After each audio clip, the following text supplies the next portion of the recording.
전주는 이 전북은 어떻게 했냐면 정말 소원이 있었어요. 대기업을 유치했으면 좋겠다. 첨단 산업을 유치해서 전북을 발전시키자. 그렇게 했습니다. 그래서 군산에 대우 자동차 공장에 들어섰죠. 직원 숫자만 3,000명 정도 되고 대단히 큰 공장입니다. 근데 가만히 요즘 들여다보니까 GM이 인수한 뒤로 이렇게 어떻게 조금 이렇게 가더니 신차 생산을 안 해요. 그러더니 요즘 얘기 들으셨어요? 1,100명을 감원한다고. 반절 이상을 날리겠다고 합니다. 지금. 그러면 그동안에 생산했던 사람들이 있으니 이 기술자들을 날리면 이 기업이 손해볼 텐데 이런 생각을 해야 되잖아요. 전혀 그런 게 아니에요. 왜냐하면 군산의 GM 공장은 거기서 일하는 월급이 좀 높은 연봉 5천, 6천짜리 그 기술자들도 단순 숙련공이었던 거예요. 군산에서 전라북도에서 무엇을 자동차와 관련된 연구 개발을 해서 이거를 그 GM이 자동차를 생산하는데 결정적인 연구 성과를 가지고 있다거나 핵심적 기술을 가지고 있다거나 부품 생산의 핵심 부품을 납품한다거나 이런 게 아니었던 거예요. 그러니까 GM은 어느 때건 군산을 뜰 수 있는 겁니다. 아무 상관이 없는 거예요. 그래서 다시 바라봐야 된다고 하는 거예요. 전주에 효성 탄소 공장이 들어왔습니다. 효성 탄소 공장은 의미가 전혀 다릅니다.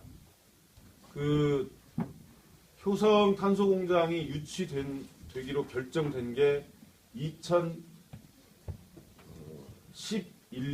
12년이었습니다. 그리고 효성과 전주의 탄소 공장을 짓게 하기 위해서 밀고 당기기를 시작한 것이 2010년도부터였습니다. 근데 효성은 전주에 올 수밖에 없었습니다.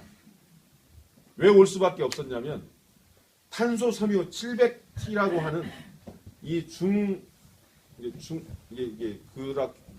탄소 섬유잖아요. 이거를 저, 중, 고 이렇게 하거든요. 이 중강도에 T700에 이게 상당히 높은 첨단 기술인데 세계에서 세 번째로 개발한 기술입니다. 이 원천 기술을 전주시와 공동으로 가지고 있었어요. 전주시가 그때 당시로부터 8년 전부터 탄소기술원을 만들어서 거기에 한 150억에서 200억의 연구 투자비를 최초에는 전주시가 먼저 시작했고 이 탄소 섬유를 전주시가 그 연구를 한다고 하는 탄소 기술을 한다는 얘기를 듣고 효성의 연구진이 중간에 붙어서 이 기간이 4년이었습니다. 효성이 붙은 기간이. 그래서 전주시만 연구비만 150억에서 200억의 투자비를 쏟아붓습니다. 그러니까 효성은 다른 데로 가고 싶어도 전주가 이 탄소 섬유 원천 기술을 가지고 있는데 효성이 아닌 GS도 지금 계속 하려고 하거든요. 다른 데 하려고 하는 것과 다시 연구 협약을 맺어서 다시 가면 효성이 자기 원천 기술을 뺏기게 되거든요. 그래서 전주는 이 원천 기술을 당신들한테 줄 테니 당신들은 공장을 전주에 지어라. 그 얘기를 계속해서 설득을 한 겁니다. 그래서 일단 일정 부분 우리가 가지고 있는 거죠. 연구 성과를 우리가 가지고 있는 거예요. 연구 성과를 우리가 가지고 있기 때문에 그런 말을 할 수 있는 거예요.